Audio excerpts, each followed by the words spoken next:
వేదిక మీద ఉన్న మిత్రులు,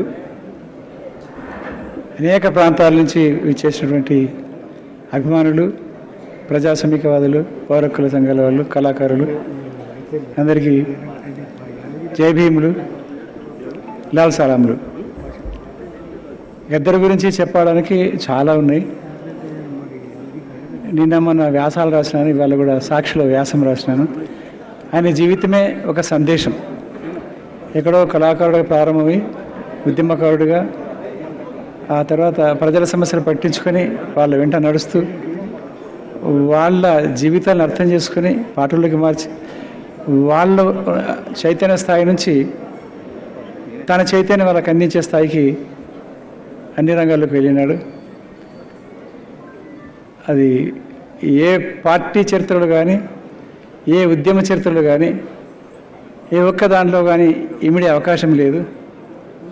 అది ఆ పాత్రలన్నీ చిన్నవైపోతాయి. ఎందుకంటే ఆయన జీవితం సుమారుగా 62 సంవత్సరాల పాటు ఉద్యమంలో రోజు పనిచేస్తూనే ఉన్నాడు. అందువల్ల ఏ పార్టీలో కానీ, ఓ ప్రజా సంఘంలో కానీ, ఒక జననాట్య మండలిలో కానీ, దేంట్లో ఏ సంఘం యొక్క చరిత్ర రాసిన సరే అందులో ఇమ్మడగలిగే చరిత్ర కాదు. యుగ పురుషుడు అన్నాం, యుగకర్త అన్నాం, లెజెండ్ అన్నాం, ఆ తర్వాత భాగ్యకారుడు అన్నాం, చాలా పేర్లు ఉన్నాయి. అయితే ఆయన చివరికి భారత రాజ్యాంగం యొక్క విశిష్టతని, బౌద్ధం యొక్క, అంబేద్కర్ యొక్క కృషిని గౌరవించి నేను చాలా ఆలస్యంగా తెలుసుకున్నానని, పునర్దర్శనం అంటే వాళ్ళ అక్క బుద్ధిస్టు, వాళ్ళ నాన్న అంబేద్కర్ తోటి షేక్ హ్యాండ్ తీసుకున్నవాడు, కానీ ఉద్యమంలో ప్రజల సమస్యల కోసం ఇటు వచ్చినవాడు తిరిగి మళ్ళీ ఆలోచనలలో మారి ఏమో జరుగుతోంది, ఏదో జరుగుతోంది మన దగ్గర, ఏదో పొరపాటు జరుగుతుంది మన ఉద్యమంలో అని తపన పడడం అనేది 1994 నుంచి మొదలైంది. 1994 నుంచి ఎట్లా మొదలైంది, ఏం చర్చలు చేశాము మేము ఆయన కలిసి అనేవి, అంటే పార్టీలో కలిసి పనిచేసాం. 84 నుంచి 90 దాకా రహస్య జీవితంలో ఉన్నాం, బయటకు వచ్చినాం. ఆ తర్వాత రివ్యూ చేసుకున్నాం. ఆ 94లో జరిగిన చర్చల్ని గోదావరి కేటాల పత్రికలో నేను నచ్చేసి పెట్టినాను. గద్దర్ ఏమన్నాడు, నేనేం జవాబు చెప్పినాను. అప్పటి నుంచి వాళ్ళ సాక్షి పేపర్లు రాశాను. అదే ఆయన విప్లవోద్యమానికి భిన్నంగా మాట్లాడుకుంటూ ఉందామా, చెప్పన్నా చెప్పకూడదా అని అలాగ దశాబ్దాలు గడిచిపోయినాయి. ఆ జీవితం మీకు తెలుసు.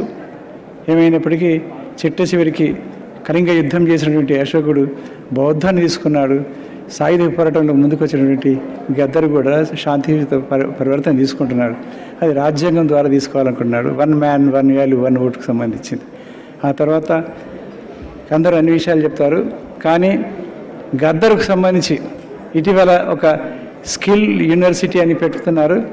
మరి ప్రజల కళల కోసం, సాహిత్యం కోసం, జానపదము, ప్రజల కళలు, వీటన్నిటికి సంబంధించి ఒక వేదికగా ఒక సంస్థాపరమైనటువంటి గద్దర్ యూనివర్సిటీ అనేది ఒకటి పెట్టాలని చెప్పేసి నేను ప్రతిపాదిస్తున్నాను.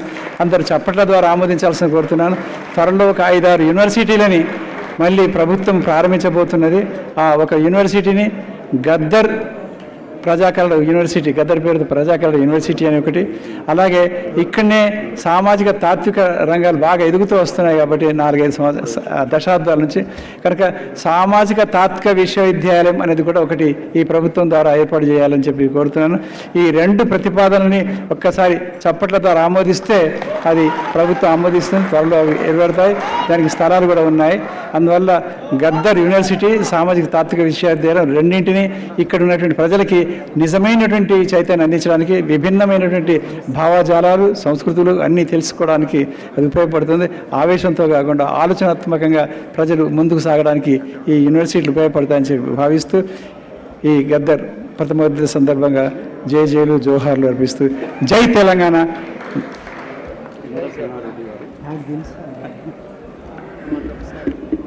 మిత్రులారా,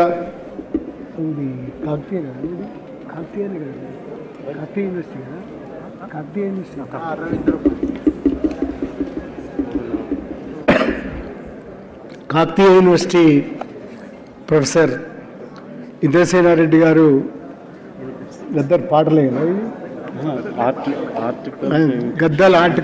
గద్దర్ ఆర్టికల్స్ని ఇంగ్లీష్లో రాసినారు. అవి ఇప్పుడు ఆవిష్కరించాల్సిందిగా ప్రొఫెసర్ హరగోపాల్ గారిని, కోదండరామ్ గారిని, వేణు